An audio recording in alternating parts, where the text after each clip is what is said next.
Hello there, and welcome to today's recap of the manhwa series titled The Return of the Unrivaled Spear Knight. In a nutshell, it's a story based upon a knight who is betrayed by his best friend, and luckily gets reincarnated as an illegitimate child of a duke. He then slowly adapts to his conditions, learns new skills, and makes his way up to the position of the knight. Everyone is surprised to see his immense skills and the ability to use powers at such an early age. Slowly, he trains in the academy and proves his skills to get one of the prestigious positions in the empire.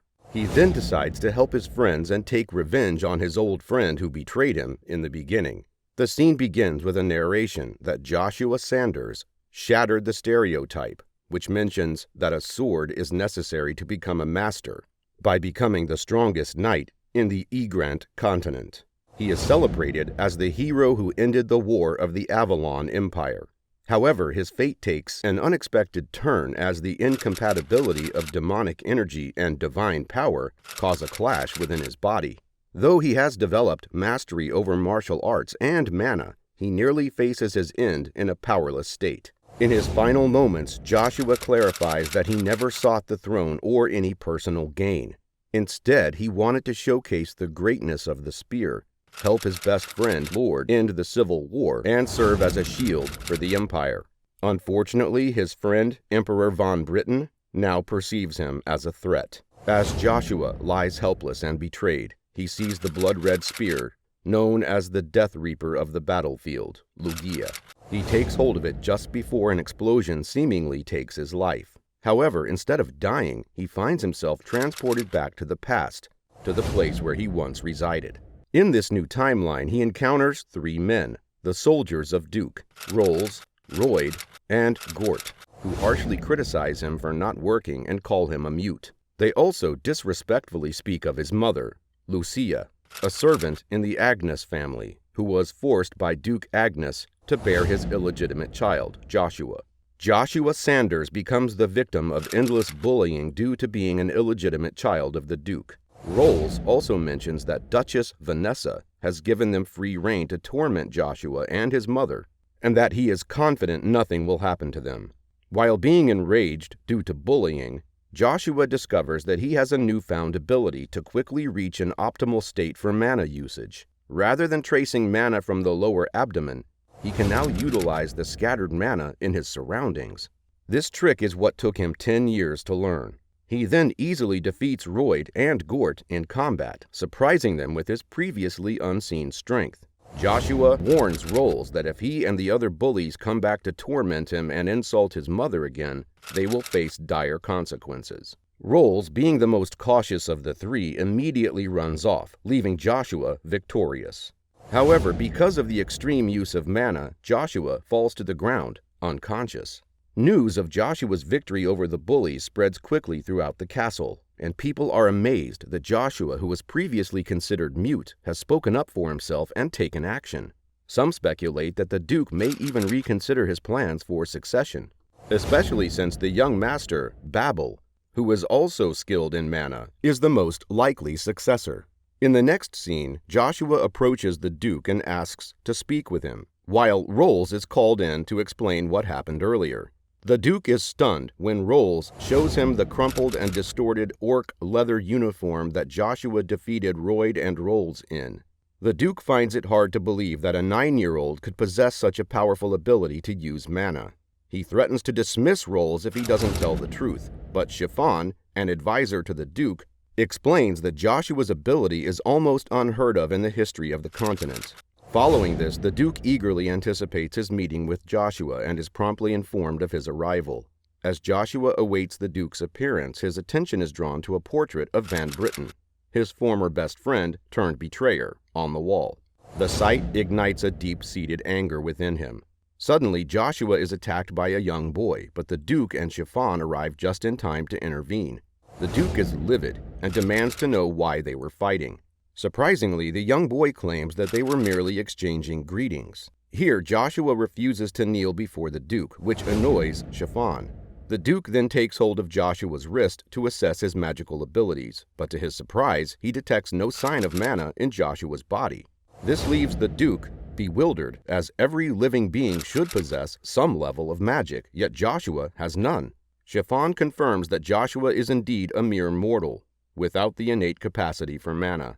Despite this revelation, the Duke orders Joshua to stay at the castle, enraging the young master Babel, who harbors a strong dislike for Joshua. The Duke orders Shaphan to train Joshua in the ways of knighthood and mana, but Shaphan protests that such training would be futile since Joshua lacks the ability to use magic. Undeterred, the Duke insists that he has high hopes for Joshua's potential. As Joshua retires to his room, he reflects on the Duke's words and contemplates his future. Later that night, Joshua sneaks out to gain strength, but the soldiers become suspicious and search for him. Meanwhile, Gort and Royd, 2 soldiers, have attacked Joshua's mother, despite knowing that Joshua would retaliate against them if he found out. To their bad luck, as they're torturing Julia, Joshua returns and learns of their treachery. Joshua warns the men to leave, but one of them, whom he identifies as a knight appointed by Duke Agnes, refuses to back down. However, the Red Knight feels a bizarre pressure around Joshua that he can't resist and attacks the centurions, causing Joshua's mother distress. The Red Knight claims that the soldier he's attacking was disrespectful toward Duke Agnes's family and deserves punishment. Joshua swiftly intervenes, ordering the knight to sheathe his sword and let go of the man. The knight begrudgingly complies, prompting Joshua to command him to reveal everything he saw that day without omitting any detail. The Red Knight becomes curious about Joshua's true identity and asks if he's the Lord. Joshua, feeling triggered, reveals that he's no longer the lowly shit cleaner or mute he used to be. The knight then mentions that he will soon be choosing whom to serve and will pledge his loyalty to Joshua for the upcoming year. At the mansion, Duke Agnes and Shaphan discuss the recent visit of Count Rebrecca and his daughter, Iselin Jen Rebrecca. Iselin is a young genius with a rare mana blessing, who reached the 2nd class at the tender age of 9. The Duke is considering Joshua as a potential match for Iselin, despite the fact that Joshua has the mana curse while Iselin has the mana blessing. In the next scene, seeking solace, Joshua heads to the northern part of the Duke's garden, where he frequently visited an old stone in the past. The stone serves as a source of energy that allows him to access the temple where he discovered the Lugia, a powerful spirit he can wield with his mana.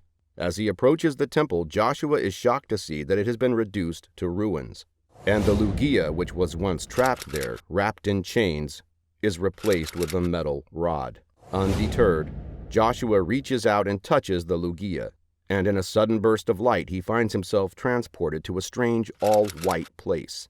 A strange voice reverberates throughout the space, claiming the rod to be Lugia, the demon god's spirit. The power and energy emanating from the entity are overwhelming, and Joshua can't help but feel both frightened and exhilarated at the same time. Moving on, the iron rod quickly informs Joshua that they have no time to ponder on unimportant questions, as the 2 energies within his body will continue to consume his life. The only way to settle these energies is to attain stage 4 of the magic spear arts. However, the use of spears on the Egrant continent is not widely accepted, as they are often considered flimsy weapons. Instead, swords are preferred by knights.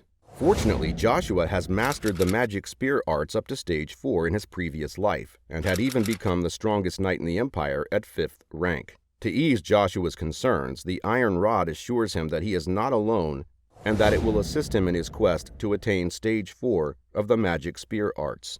Joshua then tests the Lugia and discovers that as long as he is near it, he can use a certain amount of mana. He's confident that with the strength he will eventually unleash and will easily defeat Van Britten. Meanwhile, at the reception, Duke Agnes has arrived and meets with Cheryl and her father, who is a distinguished figure among the Pontier family's retainers. Cheryl seems to have a close relationship with the Duke, speaking in a carefree manner. Also in attendance is the Count, Jen Rebrecca, along with his daughter Iselin, a 9-year-old genius with mana who has reached the 2nd class. Despite Joshua's mana curse, the Duke is considering him as a potential match for Iselin. Duke Agnes and Count Rebrecca discuss Joshua, a potential match for Rebrecca's daughter Iselin, who has the mana blessing. However, Shaphan, the Duke's aide, raises doubts about Joshua's supposed mana defect and suggests they confirm it before considering him further. Later, Cain, the knight who protected Joshua's mother, reports to Shaphan about an attack on the duke's wife by the centurions. Shaphan is concerned but surprised to learn that Cain is not talking about Duchess Vanessa, but Lucia Nim, who he considers to be of no importance. Shaphan then orders Cain to inject manna into Joshua's body to determine if he has the manna curse. In the following scene, Cain meets Joshua and informs him that the Duke has ordered him to spar with him to confirm if he has any disabilities. Joshua is excited but offended when Cain says he won't fight him seriously because he can't fight his own master. Joshua insists that Cain give it his best, and the Duke and others arrive to watch the spar. However, to everyone's surprise, Duke mentions that the person Joshua will be fighting is Babel and not Cain. He also suggests Joshua use a stick for the fight, and he readily accepts. As the spar begins, Joshua strikes with his stick, and Babel, the young master, is confused. Joshua has remarkable strength, and Rebekah notes he uses manna at a high level compared to Babel's. The fight intensifies, with the Duke stopping them and acknowledging Joshua's impressive level of manna and strength in defeating Babel with just a stick. Meanwhile, Princess Cheryl is amazed by Joshua's skills and says she will make him hers, foreshadowing potential conflicts. The Duke orders Joshua to meet him personally, which agitates Shaphan and Babel, who know the Duke rarely summons anyone to his room. Later, the wife of Duke Agnes, Vanessa, questions Shaphan about earlier events, and he recounts how Joshua bested Babel. Vanessa is angered, unable to accept that a concubine's son could be a manna user. Shaphan reveals that the Duke might take Joshua to the capital, where he will keep a close eye on him. Shaphan believes that the Duke will announce to the people that Joshua uses rank C magic, and that he will make him duel against the members of the royal knights. Vanessa is thrilled about this plan, as she intends to use her conspiracies to ensure Joshua's defeat. In the meantime, Joshua meets with the Duke and asks him about his true identity. The Duke inquires if Joshua holds any grudges against him for overlooking him all these years, but Joshua responds that he doesn't. He's confident that the Duke will take him to the capital, now that he considers Joshua the next successor and wants to avoid any family conflicts. Joshua informs the Duke that he will only be using a spear for his training, which surprises the Duke. Despite the Duke's doubts, Joshua is confident that he will be able to fight the 9 stars with the spear he possesses. Duke Agnes, one of the 9 stars, agrees to test Joshua out. He also states that if Joshua wins, his request to use the spear will be accepted. If not, he'll have to go to the academy for training. On the other hand, Vanessa seeks help from her uncle, who she believes will be assisting in defeating Joshua and removing him from her son's path. While at the castle, Joshua encounters Babel, who challenges him to a fight once again. Joshua agrees and asks if Babel is confident enough to face him.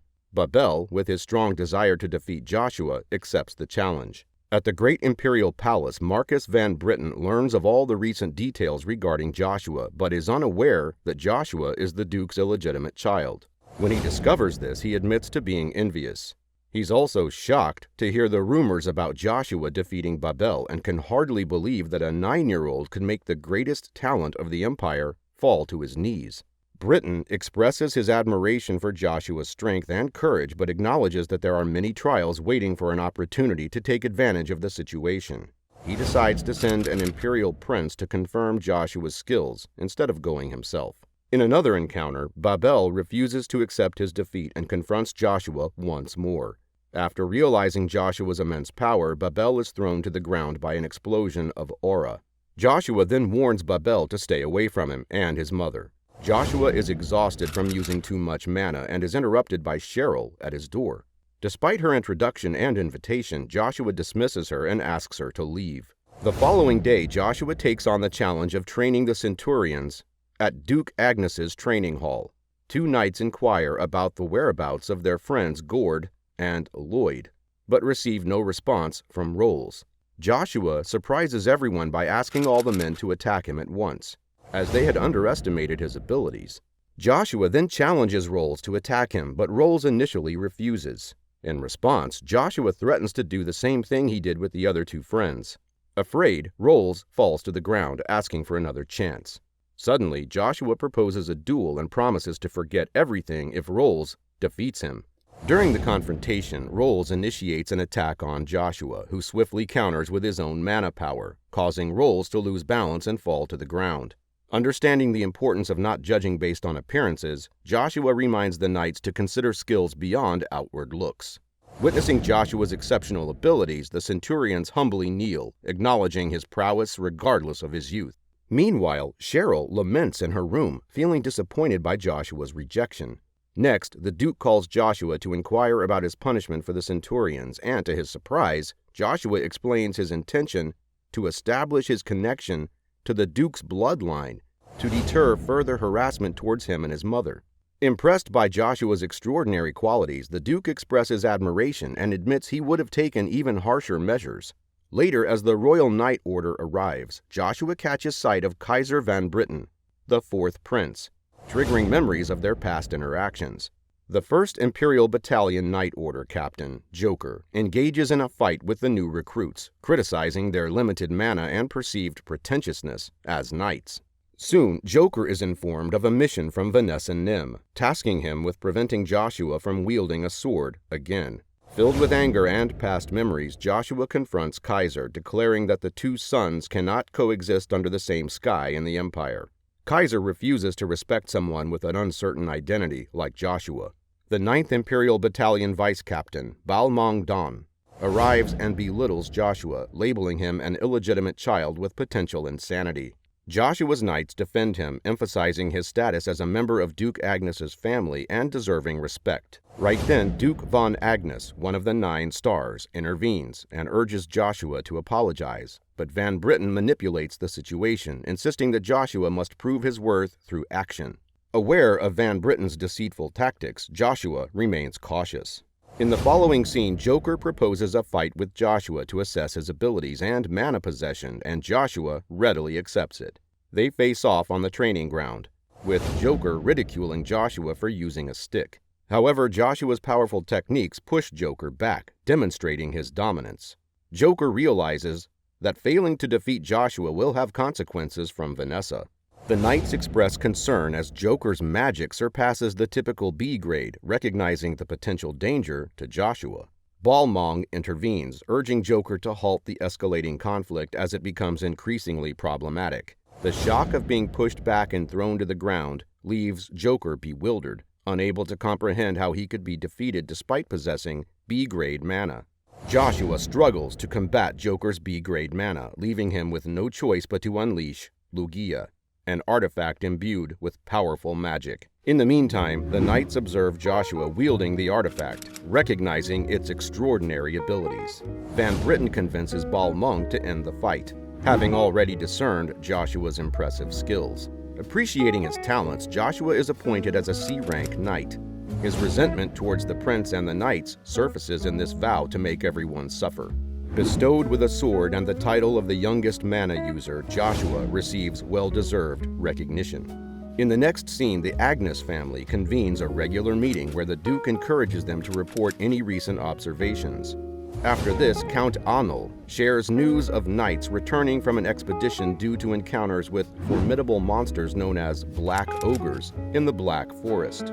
Listening to this, fear permeates the gathering as they contemplate the challenges of facing such creatures. When Duke inquires about other matters, Chiffon raises concerns about Joshua's skills, expressing doubts that are difficult to reconcile with what they witnessed earlier. He speculates whether Joshua is drawing power from an external source, posing potential risks for the future. Chiffon also mentions the extraordinary magical powers displayed by Joshua's weapon, a spear. Because of this, the skepticism surrounding Joshua's abilities grows among the attendees. Next, Joshua enters the room, provocatively challenging Chiffon to a duel, highlighting the latter's doubt in his skills. Chiffon's outburst triggers the Duke's intervention, urging them to cease their quarrel. The Duke assures Chiffon that Joshua's skills have been observed by Evergrant, a magician from the Royal Knight Order, implying any suspicions would have been detected. However, the Duke conveys the need for further confirmation by taking Joshua to the Forest of Dark Beings to assess his abilities. The knights express concern about Joshua's safety in the forest, but the Duke assures them that once it's cleared, Joshua will be admitted to the Imperial Academy in the capital. Despite this, Chiffon worries that Joshua's polished skills could potentially hinder Babel's chances in the air competition. To everyone's surprise, Joshua asks his mother, Lucia, to accompany him, and the Duke grants his request despite Chiffon's objection. As the meeting concludes, Babel arrives and pays his respects to the Duke, triggering Chiffon's irritation at Joshua's lack of respect towards Babel. Babel declares his intention to officially renounce his claim to the Agnes family's heir seat, surprising everyone, including Chiffon, who had been scheming to remove Joshua and secure Babel's position. The Duke welcomes this change, viewing it positively. Meanwhile, Duchess Vanessa expresses concerns about Babel's stubbornness and discusses Joshua's plans with Chiffon. They decide to have a private meeting with Lucia before departing for the capital. The knights prepare for their departure, and Joshua recalls the gift bestowed upon him by the Duke, the Dawn Ring, an artifact that allows the user to manifest armor by infusing mana into the ring. Joshua appreciates the position he's achieved in a short span of time. The Duke also questions Joshua if he holds resentment towards him, prompting Joshua to reflect on the Duke's unexpected demise in the civil war that will unfold in the next 10 years. Despite this knowledge, Joshua feels a connection to the Duke. Kaiser von Britten appears and manipulatively offers to assist and protect Joshua, promising him entry into the Knight Order without undergoing the Imperial Knight test. Joshua, aware of Kaiser's deceitful nature, is annoyed. The group departs with only one Knight Order, the 4th-class magician Armin, and 100 others, including Joshua and Babel. They reach the castle on the loch, adjacent to the Forest of Dark Beings. As they approach the castle, the Viscount, Beeg, who is also Vanessa's relative, and his daughter Anna show up to welcome the Duke. Seeing an unfamiliar face, Beeg inquires about Joshua, and Chiffon reveals that he is the illegitimate son of the Duke, already sparking Beeg's disdain towards Joshua. Annoyed, the Duke urges them to finish the introductions and get to work. However, Beeg suggests that they rest first before beginning their task. But the Duke asserts that his men are not weak and do not require rest. Despite Beeg's insistence on joining, the Duke advises him against it, citing the safety of Anna, who would be left home alone. After listening to this, Beeg argues that Anna possesses extraordinary spirit magic abilities and could be a great asset if she accompanies them. As soon as Joshua hears this, he finds amusement in Anna's skills and feels a sense of familiarity with her face. Meanwhile, at the Avalon Empire, the Duke discusses the recent events with one of his strongest knights. The Duke expresses amazement at Joshua's extraordinary abilities and asks for the knight's opinion on Joshua's potential. The knight, Evergrant, acknowledges that there is something unique about Joshua, and that facing him in battle would be a significant event. He also suggests keeping Joshua in the palace for a short period, a plan already orchestrated by the Kaiser. However, in the meantime, Joshua has entered the forest secretly and is engaged in a battle with the monsters, feeling intimidated by their strength. On the other hand, the knights set up their camps for the night, as the Duke informs them that the monsters will appear, especially during the red moon, and become more aggressive. He also mentions that the frequency of monster attacks has increased, harming the citizens. The Duke emphasizes that they will not initiate contact with the monsters. Later, while collecting materials and firewood for the camps, Joshua requests the men to return, stating that he will take some additional time to gather materials. Just as they go, Joshua goes inside the forest with his spear, stating that it is his only chance. Unbeknownst to him, Beeg is caught stalking him from behind the trees. Here we learn that in the world there exist primordial stones born out of the power of the primordial, akin to the elements in magic. These stones, revered by magicians and knights, are extremely rare, with only 5 known to have revealed themselves. Joshua is searching for a primordial stone within the heart of the forest, as it is the only thing capable of restraining his power from going berserk. Following this, as Joshua ventures deeper into the forest, he encounters a formidable black ogre. His plan is to strike the ogre's neck from behind, but he soon realizes that the creature's resilience exceeds his expectations, prompting him to hide. Finding a place to hide, he employs the Assassin King technique, enveloping his body in mana to render himself nearly invisible to his surroundings. The ogre passes by him without feeling his presence. After this, Joshua runs further into the middle of the forest in search of the primordial stone, but falls to the ground again and is attacked by multiple ogres. He uses one of his techniques to get rid of them. Joshua tries to get rid of them all, but he realizes that his child's body has its limits, and he hasn't yet reached the level of the second phase of magic spear arts. He realizes he needs to find the primordial stone and join his group before anyone else finds out. As they set up the camps, a massive horde of ogres launches a fierce attack. The knights initially engage in battle, managing to slay a few of the monstrous creatures. However, they quickly realize that the ogres outnumber them by far. The C-rank knight suggests they retreat, but Chiffon, refusing to abandon the camps, orders everyone to stand their ground. A relentless battle ensues, with the knights displaying great strength and eliminating a significant number of ogres. Yet they soon realize that their efforts are in vain as more and more ogres continue to pour in. Chiffon, considering himself a powerful B-rank knight, becomes overwhelmed and falls to the ground, urging everyone to retreat. Suddenly, the Duke emerges from the camp, wielding extraordinary skills that astound everyone. With a display of strength and power befitting one of the 9 stars, he swiftly eliminates all of the creatures in one fell swoop. Meanwhile, Joshua manages to dispose of most of the ogres on his own. As he ventures further, he comes across an enormous hollow hole in the ground. Standing at the edge of a cliff, he utters the word Bronto. While the group discusses the Duke's exceptional abilities, they realize that Joshua is nowhere to be found. Many believe he has abandoned them out of fear of facing the ogres, leading them to question his skills. However, the Duke shouts, reminding them that the fight is far from over and urging them to stay focused. In a surprising turn of events, Joshua reappears and swiftly dispatches 2 black ogres, earning praise for his skills despite his C-rank status. More black ogres approach, and Joshua requests that the knights step back, assuring them that he will face them alone. The knights are astonished by his abilities and C-rank skills. Witnessing this, the Duke, sensing that Joshua is barely holding on to his composure to avoid showing weakness, acknowledges his potential to become a third-class master. Joshua possesses qualities of a qualified magician that are rare among individuals. As the ogres start attacking once again, Joshua reaches his limit and collapses. Swiftly, the Duke intervenes, protecting and saving Joshua from further harm. The scene then shifts to a dreamlike sequence, where Joshua finds himself in a blazing dukedom, witnessing Babel fighting fiercely to defend it against destruction. Suddenly, a powerful force of wind approaches, revealing Annabella Grace, whom Joshua recognizes from a vague sense of familiarity. He senses a connection or past event related to Anna, but struggles to recall the details. As Joshua wakes up, he realizes that his experiences were mere dreams influenced by Bronto's power. He contemplates how to tap into that power of magic spear arts against monsters, pondering the need to reach a starting B-rank knight level. He acknowledges the prophetic dreams as another ability bestowed by Bronto and remains intrigued by the primordial stone. Leaving his bed, Joshua finds the Duke sitting nearby, observing the changing colors of the moon. The Duke informs Joshua that he will be assuming a new identity, with the main goal of regaining his former strength taking precedence. Intrigued by Joshua's mention of the cursed name Draxia Bell Grace, the Duke wonders how Joshua is acquainted with it. The Duke then advises Joshua to sleep, assuring him that they will return to the estate early the next morning. Meanwhile, in a secret room at Locke Castle, Chiffon and Beeg discuss the threat Joshua poses to Babel's position.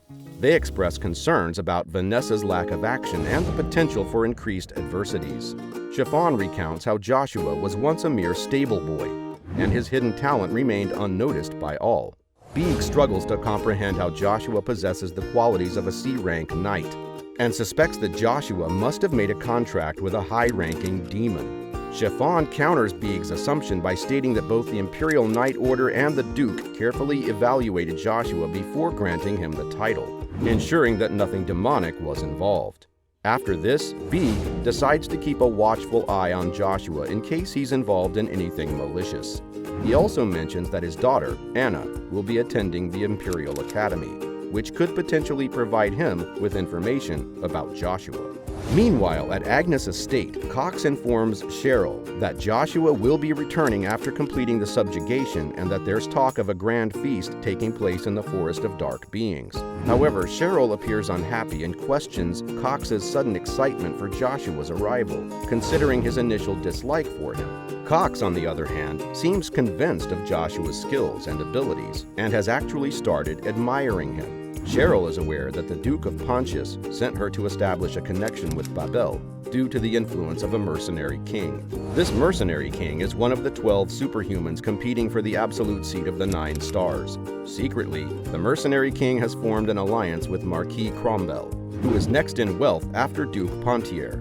Here we learn that the tension between the two families, Cromwell's and Pontier, has reached a critical point, with a territorial war looming.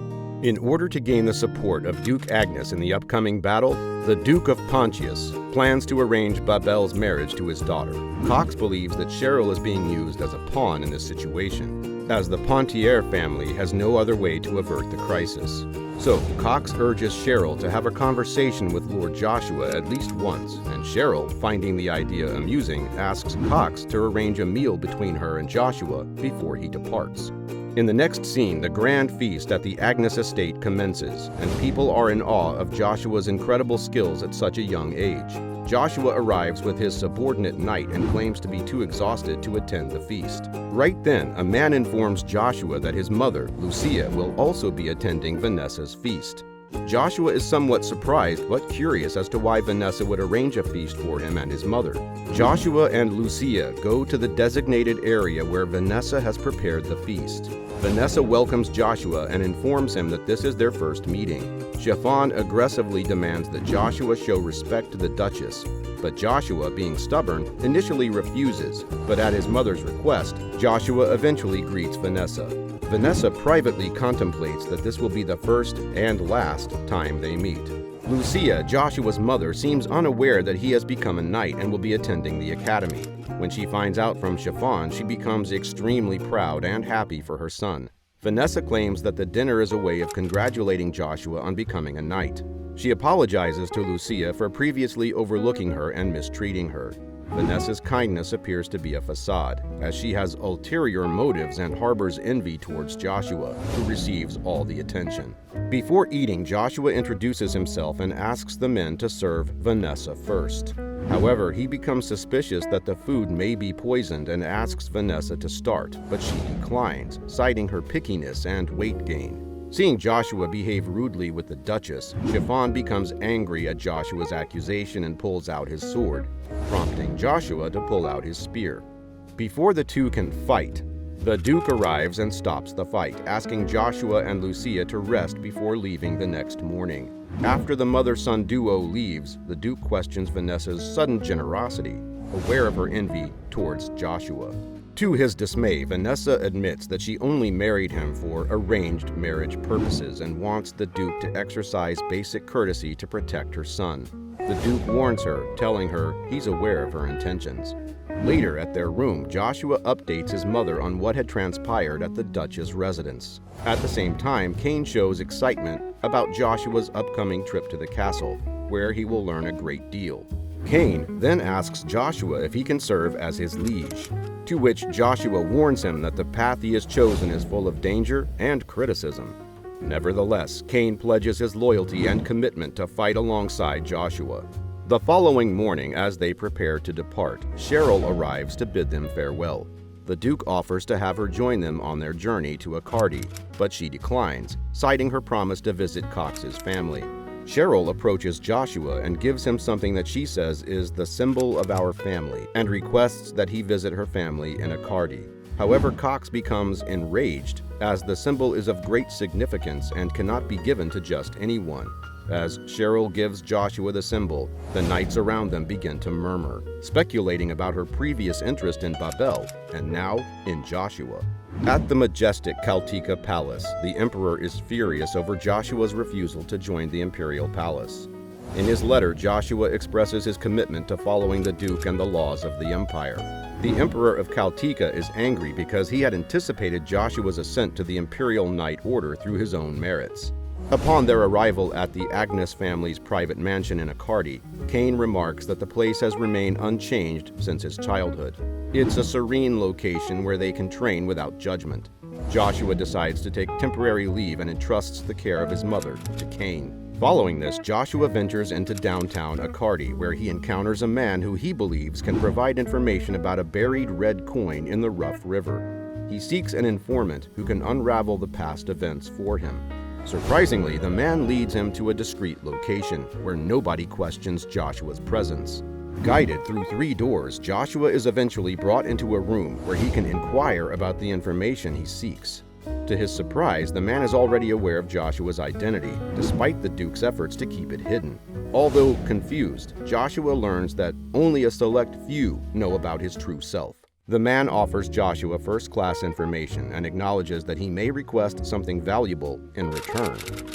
Joshua's initial query revolves around the whereabouts of the heirloom of the extinct Orvis Count family. While most of their assets were sold on the black market, the man needs time to verify the exact location. Continuing the conversation, Joshua introduces the concept of the moon door, which grants blessings to those who find the buried red coin. He proposes that if the man accepts his conditions, he'll provide the symbol within 3 years. Intrigued by Joshua's intellect, the man agrees to hear the conditions before making his decision. Joshua stipulates that his information must remain confidential. As for the second, he expresses interest in learning about Draxia Bel Grace, known as the War God, and whether investing in her is worthwhile. 2 months have passed since Joshua's last contact with the Moon Door. He dedicates his time to intense training and arranges for Lucia's relocation to another estate, owned by the Duke. During a dinner with Cain, the informant returns after 2 months, delivering a roll of paper that has passed through several hands. The man assures Joshua that they won't charge a commission for the heirloom's retrieval, but will collect the fee in its entirety later. After hearing this, Joshua becomes suspicious of the informant's unusual generosity. The information he receives reveals the Orvis Count family's past as renowned magicians, equal to the esteemed Rebecca family of the Avalon Empire. However, the Orvis family met a sudden downfall at the hands of their own country's imperial family, despite their reputation in Avalon. When Joshua mentions the Beram accent, Cain recognizes it as belonging to a notorious figure in the underworld, who is also Viscount Beeg's brother. The head of the Orvis family accomplished a remarkable feat by single-handedly defeating knights who were on the verge of reaching the esteemed master rank. However, this impressive incident received little recognition from the people of Knight Avalon, yet it managed to capture the attention of the Kingdom of Magic Terra. Tragically, several decades later, the Orvis family met a swift and unexpected ruin at the hands of their own country's imperial family. During a conversation, Joshua casually mentions the Beram accent, prompting Cain to reveal his familiarity with Beram, a renowned figure in the underworld and the brother of Viscount Beeg. Soon thereafter, Count Rebecca enters the scene accompanied by his daughter. Meanwhile, Baron Pavelum is observed meeting with the young Lord Varen Shane Villas, who expresses his frustration regarding their unmet promise, the deadline for which has already passed. Understanding the difficulty in finding elves, as requested by Varen, Baron Pavelum requests again. Despite his disappointment, Varen reluctantly grants the extension. Varen, the son of influential military figure Marquis Villas, exhibits an astute and cunning nature, skilled in manipulating individuals such as Baron. He maintains an intimidating presence to ensure Baron's unwavering loyalty. In another encounter, Joshua and Cain cross paths with Count Rebecca, who conducts himself with formal and courteous speech. Joshua notices Jen Rebecca and discerns her lack of nobility. Surprisingly, Jen steps forward and greets Joshua, astonishing him with her newfound talkativeness. Shortly thereafter, Varen arrives with one of his subordinates. Enthralled by Jen's beauty, Varen inquires about her origins. However, Jen remains silent, inadvertently offending Varen. Varen epitomizes someone who boasts about his prestigious family name but lacks true substance. Right then, Joshua intervenes to prevent Varen from insulting Jen and introduces himself as Vin Frederick, as advised by the Duke. The scene then shifts to the Loch Castle, where Beeg and his daughter Anna sit alongside a mysterious individual. Anna proceeds to inform the man about Joshua's extraordinary skills, inciting his curiosity and frustration for not being aware of this earlier. Anna also reveals her plan to join the academy soon, discussing her intentions with the mysterious man. Meanwhile, at the restaurant, Varen confronts Joshua, inquiring about his true family roots. Unperturbed, Joshua dismisses Varen's inquiries, considering it none of his business. Enraged, Varen demands Joshua kneel and apologize, yet Joshua steadfastly refuses. Incensed, Varen's subordinate knight attacks Joshua, who effortlessly dispatches the knight with a single, devastating blow. Astounded by Joshua's incomparable skill and his remarkable ability to wield mana at such a tender age, Varen persistently presses for Joshua's true identity. Without hesitation, Joshua strikes Varen with a resounding punch, causing him to tumble to the ground. Despite pleas from the knight to release Varen, Joshua remains consumed by fury, adamantly refusing to let go. Claiming Varen's ring as his own, Joshua boldly challenges the knight to retrieve it from the castle, warning that failure to do so will result in its sale on the black market. Joshua departs from the restaurant accompanied by Cain, with Lady Iselin following closely behind. Meanwhile, Varen and Mucker arrive at the castle, seething with rage over the way Joshua, whom Varen believes to be Vin Frederick, treated him at the restaurant. Varen vows to uncover information about Joshua's family and exact revenge by eliminating everyone connected to him for the humiliation he endured. Mucker argues that there is no justification for the incident and doubts anyone would believe they were defeated by a 10-year-old boy. Nevertheless, Varen remains consumed by wrath and resolves to find a means to eliminate all those present during the altercation, even including the Rebreccas.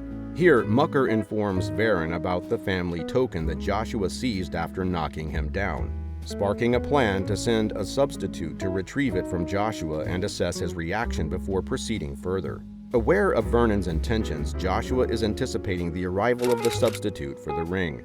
However, Cain observes Joshua intently, recognizing that everything Joshua does is part of a meticulously crafted plan, consistently surpassing all expectations. Right then, expressing her gratitude, Lady Iselin thanks Joshua for his assistance, acknowledging that without him, the situation could have escalated.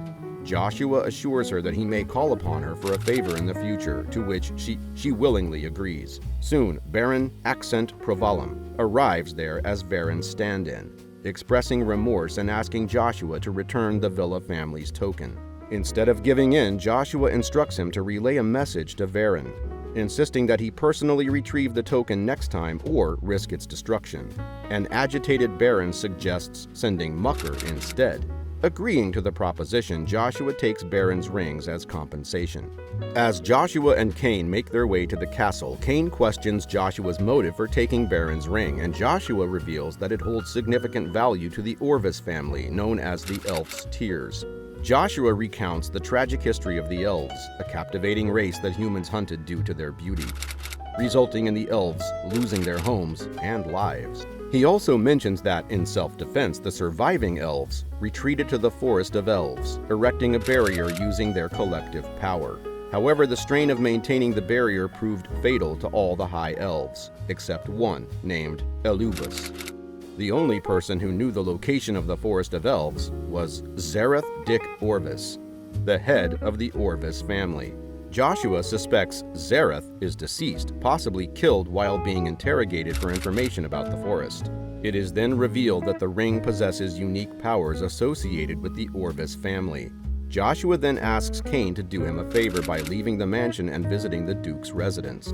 Concerned for Joshua's safety, Cain hesitates, fearing that troublesome situations could arise when Joshua is alone and lacks the protection of a knight.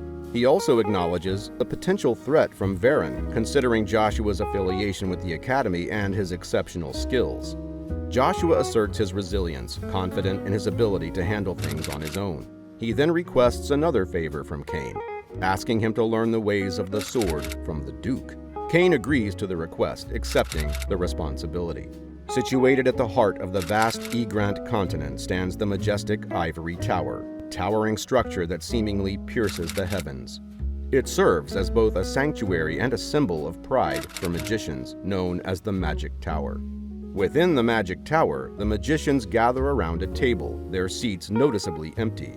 The Magic Town Master and the heads of the 7 magicians inquire about the absentees. Marcus responds, explaining that Flame and Void have a preference for constant movement, while Thunder has departed on an important mission related to his ongoing case. Undeterred, Marcus proceeds with the meeting, leaving the vacant seats unoccupied. The primary focus of the meeting revolves around the discussion of the enigmatic primordial stone. Theta, the holder of the storm seat among the 7 magicians, indulges in some light-hearted banter but is promptly halted. They receive alarming news of Bronto's disappearance, raising concerns. Additionally, they discover that wherever Bronto was last seen, a young magic swordsman has appeared, astounding them all with his tender age of 9. Alicia, the holder of the ice seat among the 7 magicians, appears taken aback by the revelation that Bronto was taken by the swordsman from the Agnes family. Despite uncertainty surrounding the Agnes family's involvement, their master advises them to remain silent and observe the situation for the time being. The master of the magic tower concludes the discussion with a profound statement, pondering whether the ever-changing world is progressing for the better or worse, acknowledging the inevitability of change and its unpredictable nature. Meanwhile, Joshua reveals that the ring given to him by Baron possesses special abilities, such as a high-ranking 7th-class barrier that automatically protects the wearer in dangerous situations and enhances affinity with spirits. However, the ring is exclusively designed for the Orvis family's female heirs, rendering it unusable by men. Joshua decides to gift the ring to his mother, Lucia. Later, Zero, Joshua's informant, arrives to greet his master, informing him that the magic tower has commenced its search for Joshua, believing him to be the descendant of the renowned magic swordsman, Ainslot. Zero's master explains the significant impact Joshua would have if he were to acquire the red coin. Meanwhile, Thunder, one of the magicians, battles formidable creatures, ultimately subduing Viscount Beeg and tying him to a tree. Thunder questions Beeg about Joshua's skills, to which Beeg dismissively replies that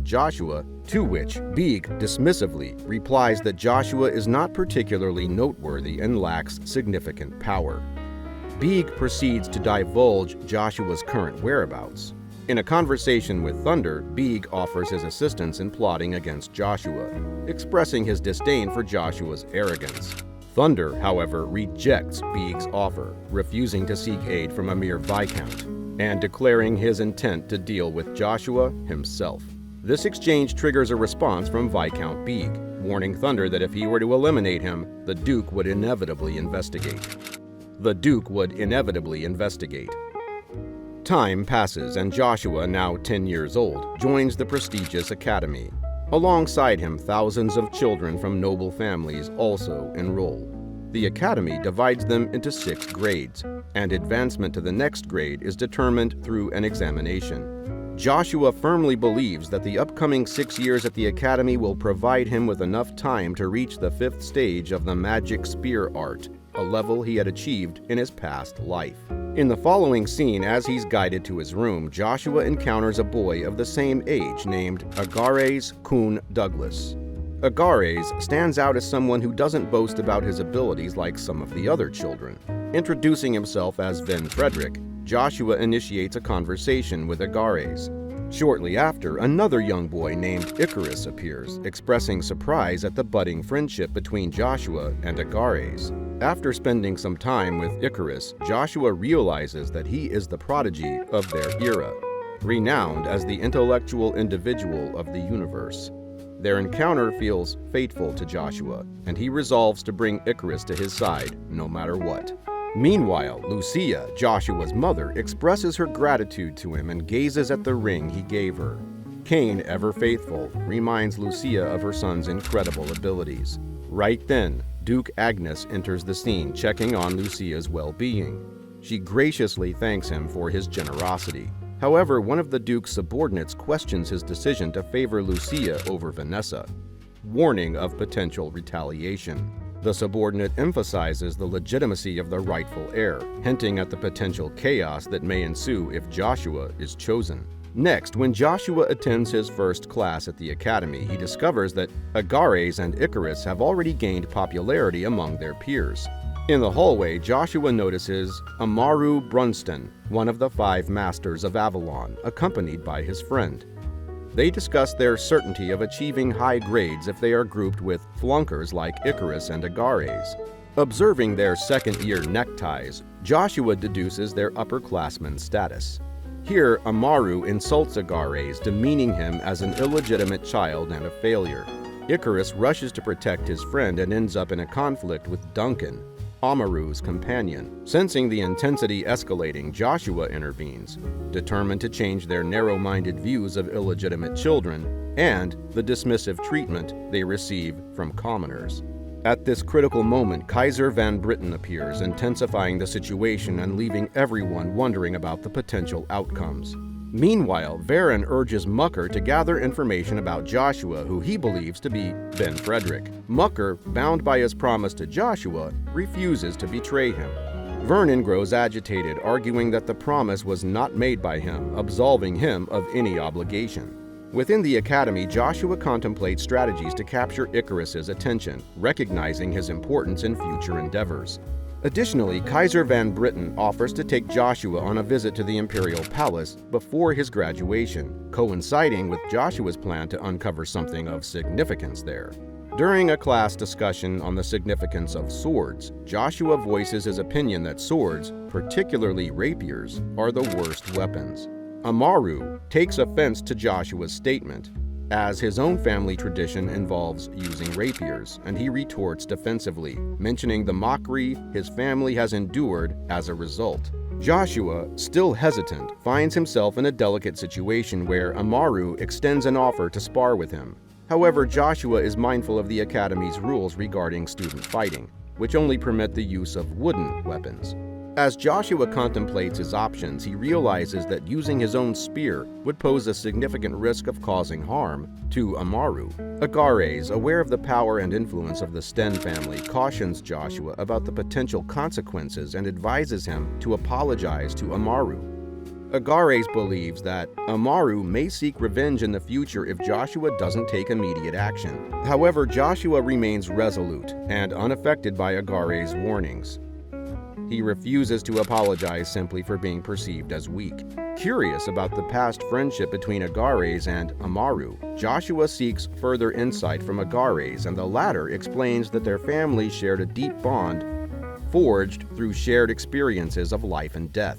He mentions that both of them were distant from inheriting their positions, which fostered a strong connection between them. Agares also acknowledges Amaru's stubborn nature, suggesting that a straightforward apology might be the best course of action for Joshua. However, Joshua asserts his determination to stay true to his beliefs and refuses to bow down to anyone. He expresses his disinterest in engaging in fights among children, as he has more important goals to pursue. Meanwhile, Mucker arrives at the Moon Door seeking information about Joshua, who is currently disguised as Ash Vin Frederick. The informant, well aware of Joshua's true identity, offers to provide valuable information but demands a hefty price of 1 million gold. Mucker is taken aback by the exorbitant amount and wonders why Joshua has garnered such significant interest. Understanding that Varen won't actively pursue Joshua due to his selective strength, favoring the weak over the strong, the informant shares a desire for Joshua to find the red coin while ensuring that his true identity remains undiscovered until that time. Back at the academy, feeling drained from his recent struggles, Joshua attempts to regain his lost strength practicing with his spear. However, the conflicting divine and demonic energy within him resist merging, like oil and water. In a stroke of luck, with the assistance of Bronto's power, Joshua manages to stabilize the conflicting energies. Exhausted from the effort, he loses consciousness and falls to the ground. Upon awakening, Joshua realizes he's been unconscious for 3 days. Anxiously seeking information about what transpired during his absence, Joshua turns to Lugia Nem, who unexpectedly appears before him in the form of a child. Lugia shares details about the power of the primordial stone, intriguing Joshua further. Joshua also inquires about the unique power of the Bronto stone, only to be informed by Lugia that he will reveal it under certain conditions. These conditions involve Joshua regaining past relationships and taking care of himself. Joshua agrees, and Lugia reveals that Bronto's power does not involve precognition, but rather the power of growth. In the meantime, as Icarus and Agares engage in a friendly exchange of stories, they find themselves unexpectedly confronted by Amaru and Duncan, who waste no time in physically assaulting Icarus. Agares defends his friend but is subjected to insults and humiliation. Amaru and Duncan express their desire to eliminate both Icarus and Agares. Fortunately, the headmaster intervenes, issuing a stern warning that strict action will be taken if the fighting continues. After mysteriously disappearing for 3 days, Joshua finally enters the classroom, leaving everyone amazed at his audacity to arrive so late after being absent for such a significant period. As the students settle down and the class begins, Agares takes the opportunity to advise Joshua to apologize to Amaru, cautioning him about the potential escalation of future conflicts. However, Joshua remains steadfast in his decision and refuses to apologize or bow down to anyone. He dismisses the idea of getting involved in petty fights among children, emphasizing that he has more important endeavors to pursue. Curious about Lugia's knowledge of the revenge he mentioned earlier, Joshua questions how Lugia could be aware of such a personal aspect from his past life. He wonders why nobody besides himself should be aware of it. In addition, Joshua seeks more information from Lugia regarding the unique abilities possessed by Bronto. In response, Lugia proposes certain conditions that Joshua must fulfill in order for the secrets to be revealed. The dream Joshua experienced earlier was a result of divine power, not Bronto's influence. Lugia goes on to disclose that the power Bronto holds is the power of growth. While in the classroom, Amaru reminds the professor about their upcoming spar, seeking his approval. However, the professor refuses, triggering Amaru's frustration and feelings of humiliation. The tension between Joshua and Amaru escalates, eventually turning into a spar that takes place across the tables. In the midst of the confrontation, Joshua asserts confidently that he will demonstrate the futility of a rapier.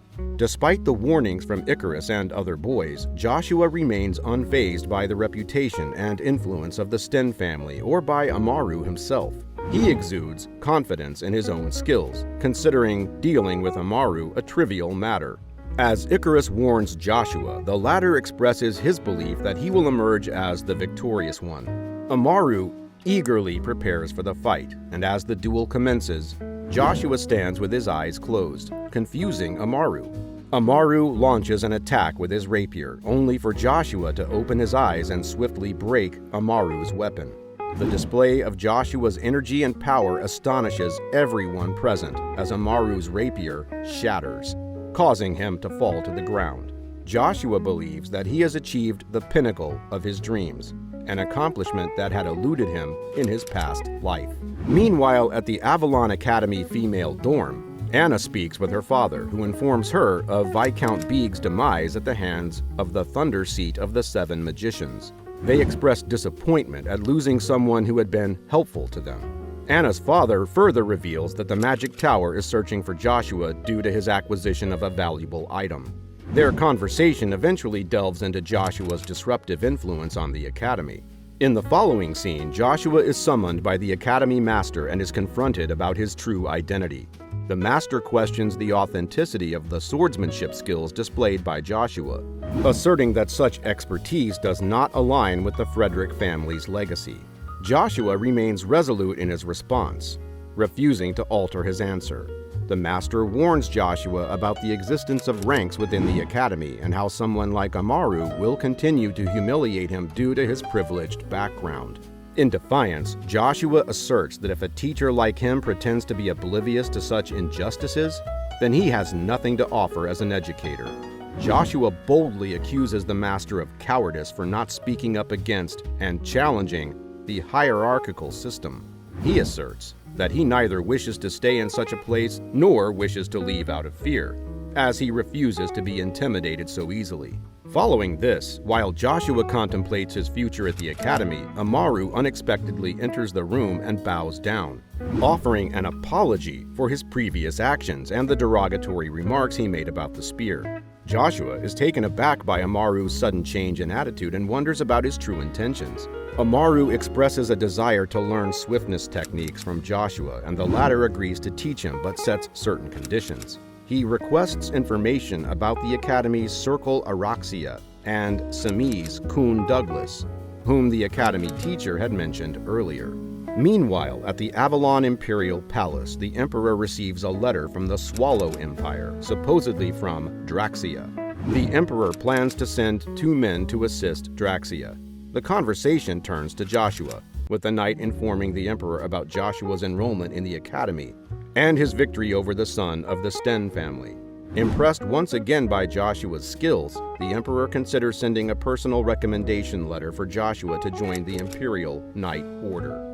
Next, Amaru reveals intricate details about the Araxia Circle, a clandestine group of affluent individuals who exploit the most vulnerable and unite in their pursuit of power for the future. Contemplating the advantages of having Icarus by his side, Joshua recognizes the value of his unique abilities and contemplates enlisting him for future assistance.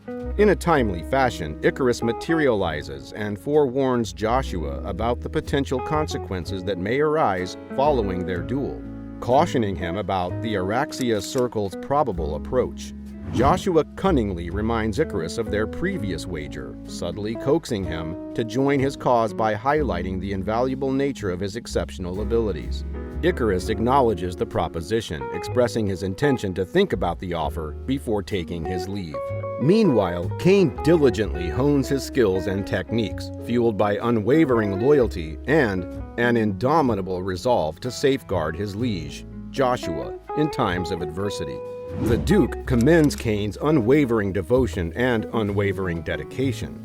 Right then, Duke Agnes receives a missive from the Sten family, which he carefully unfolds, murmuring under his breath, "It has finally begun." The contents of the letter indicate that the Sten family is putting their earlier plans into action.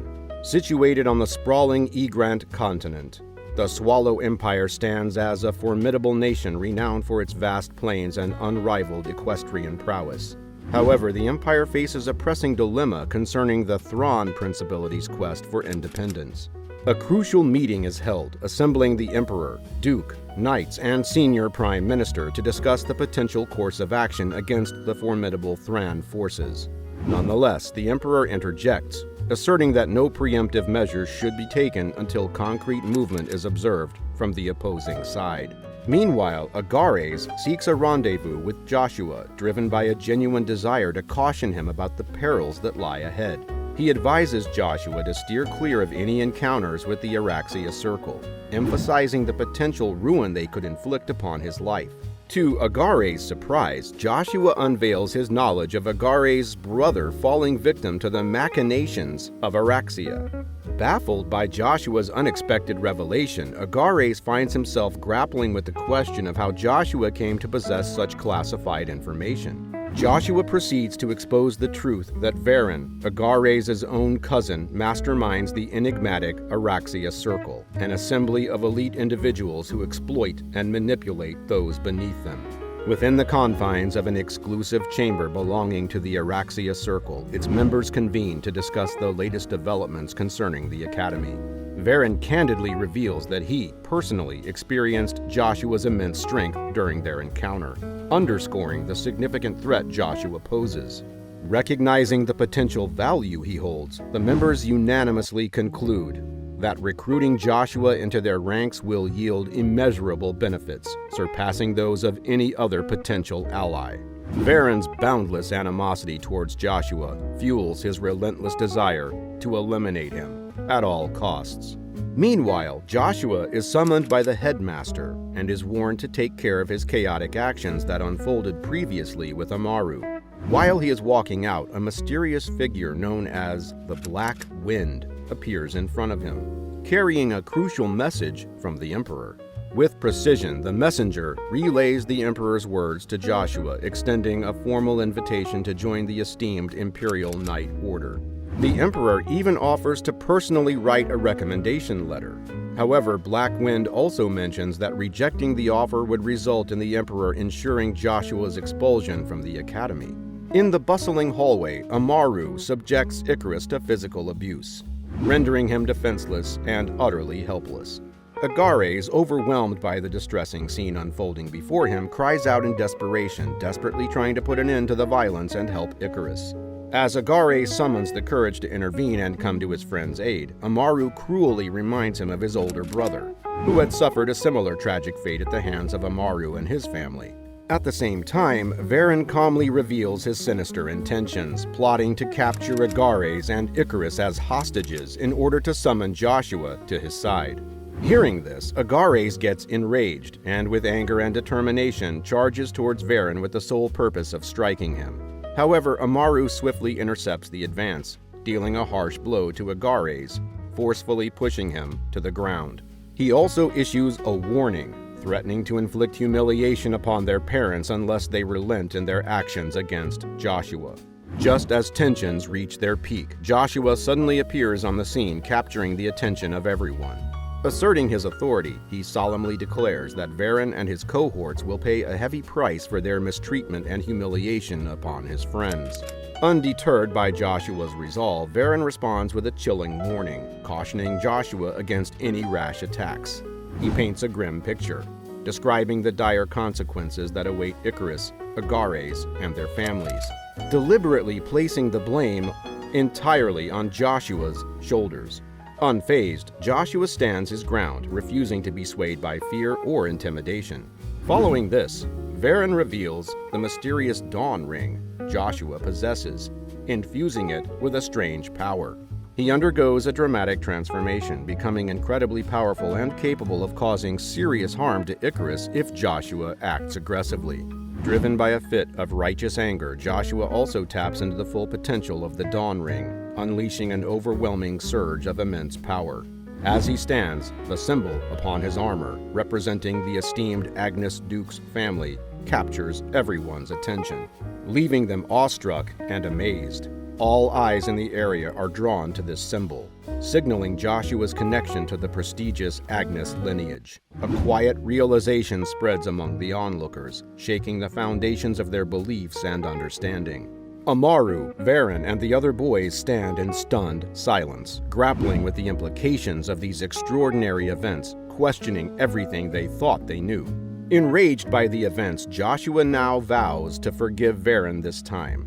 Amaru warns Joshua against creating more rivalries, highlighting the challenges they would face with multiple enemies in the future.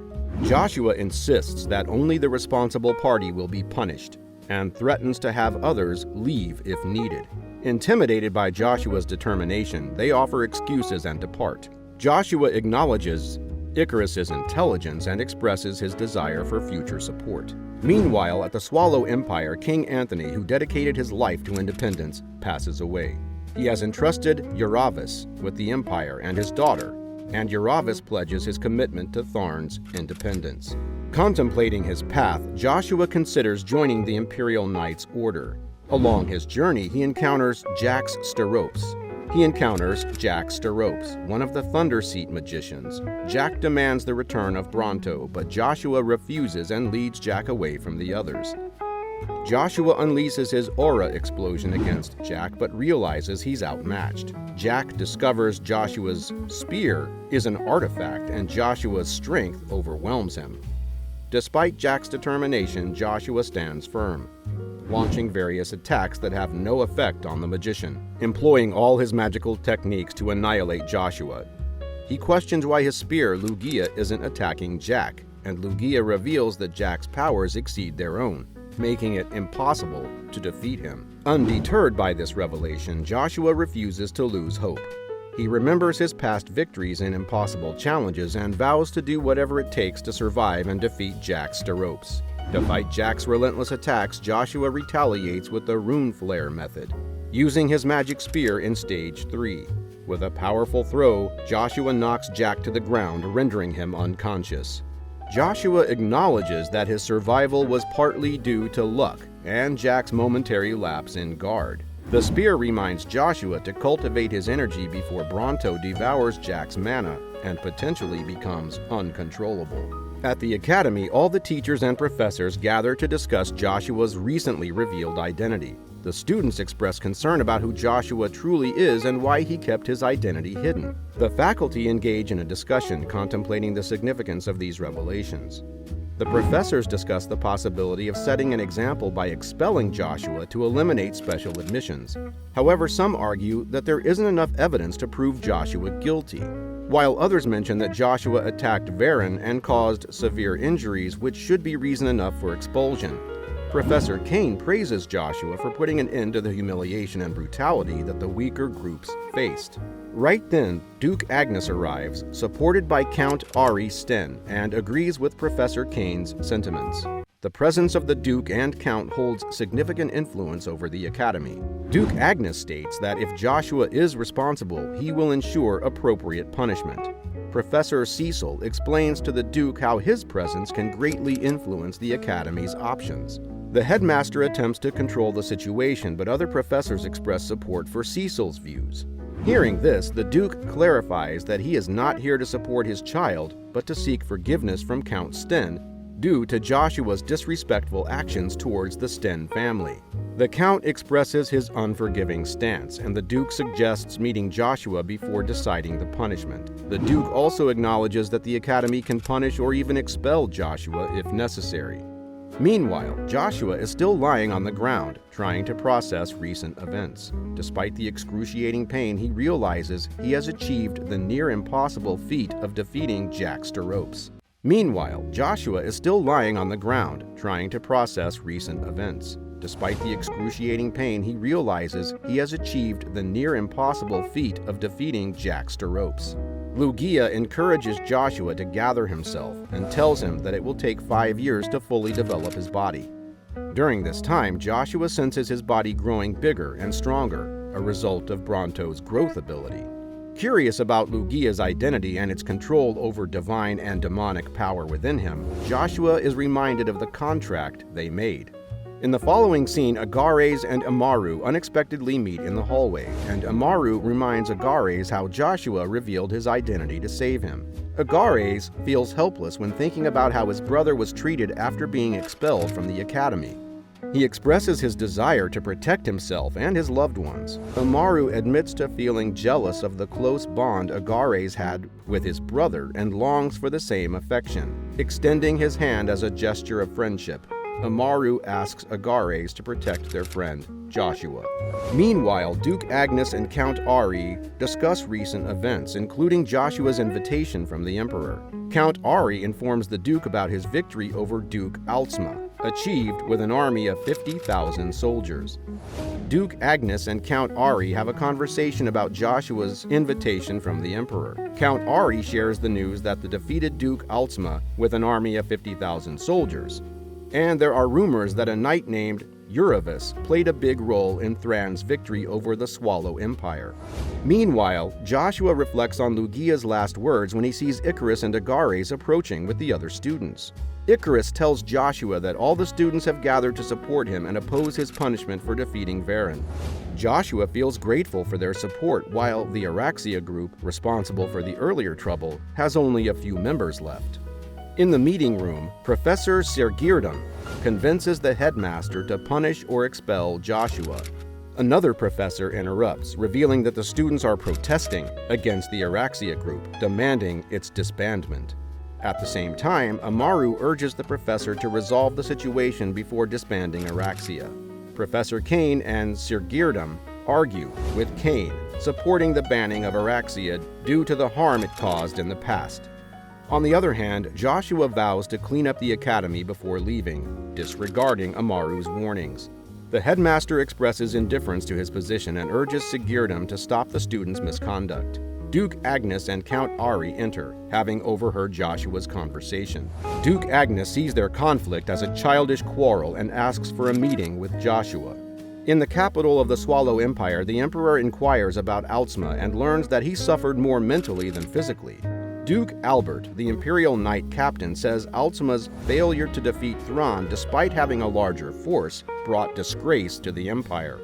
They acknowledge their collective responsibility for lacking information about their opponent and discuss sending more soldiers and skilled masters. The Emperor advises patience, as other empires are already focused on them, and they should wait for the next opportunity. They discuss Thran, trying to convince other empires to be cautious in their relations with the Swallow Empire. A knight tells the Emperor that Thrawn has chosen Uravis, a famous knight, as their new king. He also mentions that Uravis will soon marry the daughter of the previous king.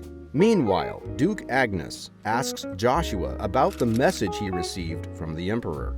Joshua shares his decision to join the Imperial Knight Order, and the Duke tells Joshua to take care and leaves. After Duke leaves, Count Ari wants to have an important conversation with Joshua. He asks Joshua about his opinion on rapiers, and Joshua explains that he doesn't think they're bad, but believes spears are superior. This statement triggers the Count, who tries to intimidate Joshua with negative energy. Joshua remains strong and approaches the Count, understanding his feelings. With this, the Count realizes Joshua's strength and magical power, recognizing his potential, though he is only 10 years old. Fortunately, the Duke interrupts and stops the argument. He then allows Joshua to join the Imperial Knight Order, but asks him to start from the 3rd Battalion rank. Although Joshua is confused, he accepts the Duke's decision. At the Agnes mansion, Vanessa worries and curses Joshua for supposedly ruining her son's life and career. Hearing this, Chiffon tells her that he wants to go to the capital, Accardi, but Vanessa is afraid the Duke will punish him. Chiffon assures Vanessa that everything he does is for her and tries to comfort her.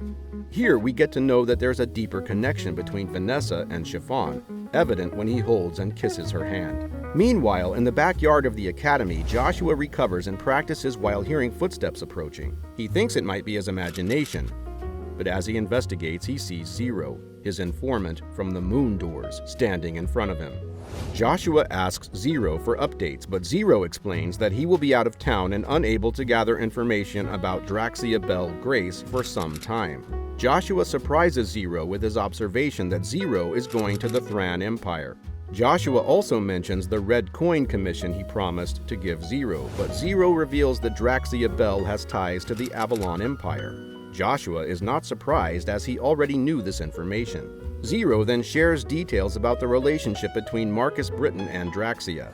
After hearing this, Joshua connects the dots and realizes that Emperor Marcus plans to overthrow Verona Bell Grace, the current emperor of the Swallow Empire, and replace her with Draxia, the undefeated god.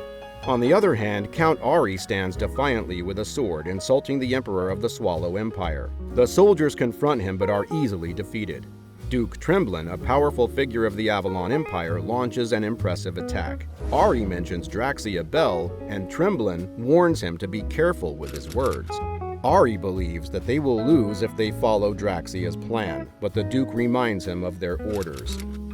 At the academy, Icarus offers to serve Joshua, but is declined. Joshua wants Icarus to pursue his own potential and fight corruption. He wants Icarus to aim higher and not waste his potential by dedicating his entire life to protecting and serving him. Instead, he wants to work together to bring about positive change. Icarus agrees to stay in the academy and join Joshua's mission to transform it. Meanwhile, at the Swallow Empire, Verona, the 3rd princess, talks with her father and learns about his concerns about her missing uncle. When she inquires, he reveals his worry about handing over the empire to his brother, Demero, who has been absent for 10 years. Rumors circulate that he may have perished. Verona comforts her father and recalls the joyous times when he ascended to the throne, expressing her pride in him. While they're talking, a soldier reports an attack on the border guards. He also states that the guards are attacked and killed by the Thran authority. On the other hand, Evergrant meets with the Magic Town Master, Ian Dun Puri. Talking about his life in the Empire, Evergrant mentions that he is loyal to the 4th Prince but is warned about his chance of success. Ian informs Evergrant about the assassination of a magician, Jack, and offers him the position. Surprisingly, Evergrant declines, concerned about the treasury, but agrees to investigate the murder. In the following scene, Joshua arrives at the Imperial Kingdom but is promptly denied entry by the knights stationed. Undeterred, he explains his purpose of joining the Battle of Bircher, a fierce contest where participants can claim a knight's position through victory. However, Joshua is aware of the battle organizers' notorious cruelty. Determined, he proclaims his ambition to ascend to the esteemed 3rd seat, assume the role of a battalion commander, and secure a valuable item from the imperial treasury. Lost in contemplation, Joshua's musings are interrupted by the arrival of Caesarion Van Britten, a blind girl. Back to the Swallow Empire, the Emperor urges caution, imploring his men to hold off on taking immediate action until the true identity of the enemy is unveiled. Right then, a knight announces the discovery of the Thran crest at the scene, indicating their potential involvement. While discussion is going on, Prince Lucifer enters the room, extending greetings to the Emperor and voicing his skepticism towards the knights and nobles, dismissing their accusations against Thran as baseless. Instead, Lucifer hints at the Avalon Empire's potential culpability, pointing out that Thran's preoccupation with its newly appointed emperor. At the Grand Imperial Palace of Avalon, disconcerting news arrives, carried by the whispers of the Black Wind, of the Emperor's demise. Fearing exposure of their secret machinations, the Duke anxiously seeks information about the perpetrator responsible for the assassination, yet no answers surface. Meanwhile, the Emperor learns of Beeg's daughter's enrollment in the academy, sparking deep concern within him. Determined to ensure Joshua's safety, the Duke personally undertakes the task of training Cain, honing his skills for the crucial role of protecting Joshua. As news of Joshua's acceptance into the Imperial Knight Order reaches the Duke, he promptly instructs Cain to engage in a sparring session. Apprehensive about potential defeat and injury, Cain's anxiety rises. Once their intense training session concludes, the Duke inquires about the two boys from prestigious families who suffered defeat and humiliation at Joshua's hands. He then relays the possibility of the Marquis family sending an official letter, as their son Varen fell victim to Joshua's brawl. Concerned about the potential embarrassment, the Duke worries that the Marquis family might raise the issue during the upcoming Great Noble Conference. He acknowledges the dilemma of scolding Joshua for his actions while recognizing his commendable stance against wrongdoing. Furthermore, the Baron informs the Duke of Babel's imminent arrival in Accardi, summoned directly by the Emperor.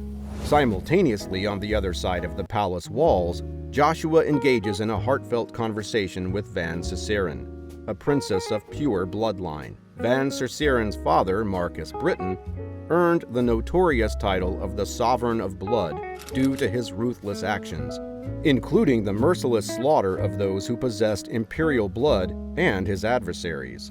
Sadly, Van Ciceren was born blind, yet she possesses a remarkable ability to perceive beyond the physical realm, drawing the attention of a mysterious figure known as the Master. Overwhelmed by the tragedy of her fate, tears stream down Van Ciceren's face as Joshua offers solace, assuring her that their paths will cross again when the time is right. Inside the palace, Anna Grace, the daughter of the War God, meets with Emperor Marcus and discusses the War God's strategy against Prince Lucifer's defense of the Swallow Empire. Anna's uncertainty triggers the Emperor's anger, leading him to release his energy, affecting Anna. Feeling betrayed by those he helped, the Emperor expresses his disappointment and offers Anna a higher title of Duke instead of Marquis to appease her. However, Anna's anger grows as she contemplates the Emperor's disregard for the lives lost at the border. Despite considering the offer, Anna remains uncertain about her father's position. Meanwhile, the Duke stresses the need to devise a plan quickly. On the other hand, Evergrant arrives at the site where Jack Steropes was killed and realizes that Jack's murderer possesses Bronto. Princess Van also learns about Joshua Sanders from Ellen and discovers his exceptional qualities and potential to become one of the Empire's esteemed 9 stars. Continuing his journey, Joshua enters the Imperial Knight Drill Hall, observing the ongoing spar between the 11th and 12th Battalions. He laughs at their banter and insults, capturing their attention. Joshua reveals his identity through the Dawn Ring, showcasing his status and reputation as the continent's Little Star, with remarkable mana manipulation skills, even at his young age. In the midst of a confrontation, Joshua is belittled by a knight who claims his abilities are solely inherited and lacking true merit. Undeterred, Joshua stands his ground and challenges the knight once more, refusing to let him escape. Enraged by being called a coward, a knight launches a powerful attack with his crank mana, expecting Joshua to be intimidated. However, Joshua surprises him by standing strong and ready to fight. Viper Bison, the vice captain of the 12th Battalion, comes to his battalion's aid and declares himself as Joshua's opponent. Despite the concern of the other knights, Viper shows unwavering loyalty and camaraderie, willing to protect his comrades at any cost. Joshua is moved by Viper's dedication and reminisces about their shared history. Inspired, Joshua proclaims his goal to achieve greatness within the next 5 years, ensuring the 11th and 12th battalions become the strongest forces.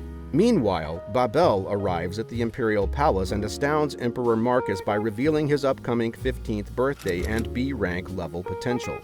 However, when Joshua's name is mentioned, the emperor dismisses him as Avalon's treasure. In an attempt to favor Babel, the emperor offers him an elixir to enhance his mana.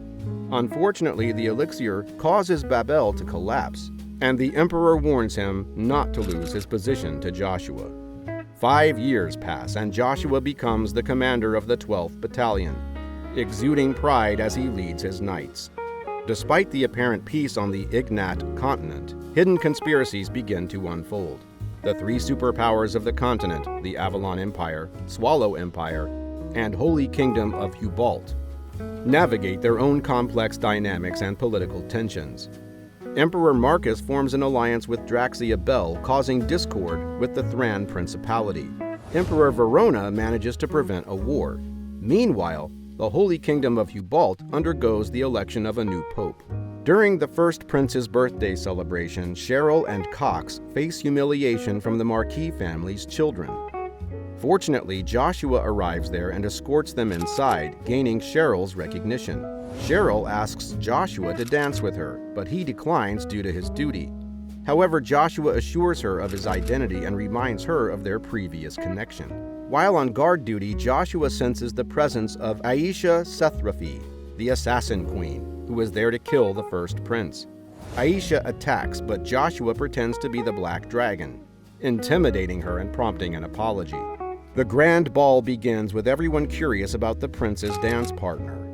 Cheryl, feeling disappointed and judged by others, attracts attention as conversations revolve around the Pontier family.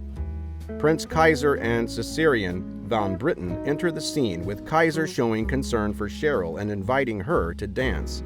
However, Cheryl declines, wary of the potential backlash from other wealthy nobles. In a surprising turn, Joshua steps forward as Cheryl's dance partner, impressing everyone with his reputation for maintaining peace in the empire. Joshua apologizes to Kaiser for taking Cheryl, but dismisses accusations of discourtesy from Gawag. Prince Kaiser promotes a peaceful atmosphere and encourages the enjoyment of the festivities. Joshua dances with Cheryl, explaining their connection through a symbolic promise. Later, Joshua disappears when confronted by Caesarion, leaving her intrigued. The next day, the knights are busy as their boss, Icarus of the Harvest family, arrives after graduating early from the academy. Icarus reveals a decision made 5 years ago, causing concern for his brother. Meanwhile, Cain attempts to enter the imperial palace but is stopped by the knights. Joshua intervenes and apologizes to Cain for any suffering caused. Outside, Joshua meets Icarus, who has undergone a remarkable transformation. They recall a promise to appoint Icarus as a strategist, and Joshua approves his role. Cain joins them, and they plan to work together. Joshua tasks them with visiting the Pontier family. In the imperial palace, the emperor worries about the lack of a strong representative for the Avalon Empire in the upcoming master battle. Joshua expresses his desire to participate, but is dismissed by the emperor, who questions his strength. Joshua boldly proposes a condition upon his victory, surprising everyone. The emperor allows Joshua to state his condition, as long as it doesn't involve leaving the imperial knights. Amidst Joshua's audacious proposition to leave the imperial knights, the emperor tests his strength and acknowledges Joshua's mastery. The emperor then permits Joshua to participate in the master battle, provided he achieves satisfactory results. Meanwhile, Icarus visits Cheryl at the Pontier Empire, introducing himself and expressing his honor to meet her. Cheryl mistakes Icarus and Cain for representatives of Duke Agnes, but they clarify that Joshua sent them to assist the Pontier family. On the other hand, Joshua encounters Duke Agnes, who questions him about his resentment regarding Babel's ascension to power. Joshua remains indifferent to the matter and states that his only resentment towards the Duke is the mistreatment of him and his mother. When Joshua's knights inquire about the news of his departure, he reveals it is for a private matter. Bison expresses his desire to assist Joshua in the future, but is interrupted. The other knights, referred to as Joshua's precious people, show respect and vow to wait for his return. In the next scene, Joshua reflects on his achievements, except for one, destroying the foundations established by Kaiser Van Britten. He mentions finding a third person aiding Kaiser and the need to gather information about the moon doors. Meanwhile, Christian, a paladin of the Hubalt Empire, bids farewell to Kaiser and warns him of Uravis, the current king of Thrawn. Meanwhile, Icarus and Cain leave the Pontier Palace and are informed by Cheryl that they cannot use the Warp Gate, necessitating a direct route through the mountains. At the Accardi Warp Gate, Joshua discovers that the connection between Reinhardt and Accardi is unavailable. Luckily, a man at the gate offers to transport Joshua to a hybrid castle in the Trembling Duchy. During this, Joshua learns that the Magic Tower is also participating in the Master Battle. Upon reaching the hybrid camp, Joshua is welcomed by the Lord of the Hybrid County, who asks him to join since the monarchy ordered someone to look after Joshua. However, Joshua informs them that he must first finish a task and will return by dinner time, stating his intention to visit the Mercenary Guild. Elsewhere, Draxia, Grace Bell, and Kaiser Van Britten discuss their plan to destroy Joshua. At the Mercenary Guild, Joshua is denied a silver plaque due to not having 2 star requests or a bronze plaque. Joshua becomes agitated as the man recognizes him but still refuses the plaque issuance. The man agrees to provide the plaque if Joshua accepts his request, offering a challenging 5-star request. Joshua expects a reward in return and leaves with the scroll containing the details of the 5-star request. Next, Lady Cheryl is informed that the Duke of Pontier has collapsed and they must prioritize filling the vacancy to defend themselves. They leave their belongings behind and proceed to return, but are attacked by an unknown man who tries to abduct Lady Cheryl. Icarus manages to save her, but they become surrounded by an unknown group. Cain's explosion intimidates the attackers and they run away using the opportunity. Meanwhile, Joshua completes his 5-star request, showcasing his exceptional skills. He fights against string men and undead monsters like Dullahan, displaying his prowess with a magic spear. The onlookers are astonished by his strength. Joshua cryptically warns them not to question too much, lest they hurt themselves. In Aiden's tent, they discuss their plans to subjugate the Lich. However, an identity confirmation process is necessary due to the ongoing territorial war in the Rebrecca estate. Right then, Izelin Jen Rebrecca, a 4th-class magic master, informs them of the massacre by Marquis Crombells. Lady Cheryl, Icarus, and Cox manage to escape, but they're pursued. They are saved by a soldier of the Pontier family who renders the pursuer unconscious. Escorted by grateful soldiers, they reach the palace safely.